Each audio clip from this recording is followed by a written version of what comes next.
સુરતના ઉધનામાં ફાઇનાન્સની ઓફિસ બહાર ફાયરિંગ કરનાર આરોપીઓનું પોલીસે સરઘસ કાઢ્યું। સુરતમાં ફાઇનાન્સની ઓફિસ પર ફાયરિંગ કરનાર 6 પૈકીના 4 આરોપીની પોલીસે અટકાયત કરી લીધી છે।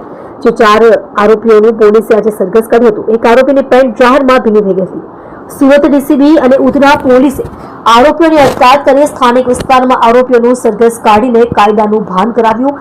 જેમાં ગુનાના આરોપીઓ મુખ્ય આરોપીઓ ગુરમુખ અને શુભમ ઉર્ફે માફિયા પોલીસ પકડથી દૂર દીપક પવાર નામના ફાઇનાન્સરની ઓફિસ પર ફાયરિંગ કર્યું હતું। એક ગોળી ઓફિસના કાચ પર લાગી હતી તેમજ બીજી ગોળી તોતિંગ વૃક્ષમાં ઘૂસી ગઈ હતી। ફાયરિંગ પાછળનું મુખ્ય કારણ રૂપિયાની લેતી દેતી હોવાની વાત ગુરુવારે મોડી સાંજે ફાયરિંગની ઘટના બની હતી।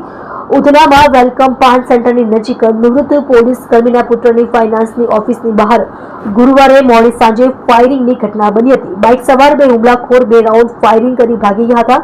બંનેને શોધવા પોલીસ સીસીટીવીથી તપાસ શરૂ કરી છે। એક ખાલી બુલેટ મળતા પોલીસને 1 રાઉન્ડ ફાયરિંગ થયાનું લાગ્યું હતું। શહેરમાં નાકાબંધી કરી હુમલાખોરને પકડવા પોલીસે નજીકના દુકાનદારોના નિવેદન લીધા હતા। પૈસાની લેતી દેતી બાબતે ફાઇનાન્સની ઓફિસ પર ફાયરિંગ કરવામાં આવ્યું હતું।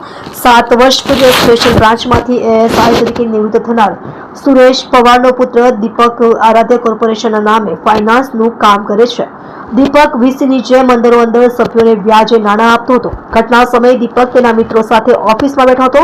હુમલાખોરોએ ફાયરિંગ કરતા બુલેટ જાળ સાથે અથડાઈને ઓફિસમાં ભગવાનના ફોટાને અડી હોવાની વાત સામે આવી હતી। બાઇક સવાર હુમલાખોરો ફાયરિંગ કરી ફરાર થયા હતા। ફાઇનાન્સના નાના ભાઈએ જણાવ્યું હતું કે મારા મોટો ભાઈ દીપક પવારની આરાધ્ય કોર્પોરેશન પાસે સાંજે સ્પ્લેન્ડર બાઇક પર 2 જણા આવ્યા હતા। બેમાંથી એક શખ્સે બંદૂક બહાર કાઢી પહેલા તેમાં ગોળી નાખી હતી, પછી અચાનક તેણે ફાયરિંગ કર્યું હતું। અમે બહાર નીકળ્યા પછી એક મહિલાએ અમને કહ્યું કે 2 જણા આવ્યા હતા અને બંદૂક કાઢીને સીધું ઝાડ પર ફાયરિંગ કર્યું હતું। પહેલા ગોળી ઝાડ પર વાગી, પછી ઝાડ પરથી વાગીને ઓફિસમાં આવી હતી।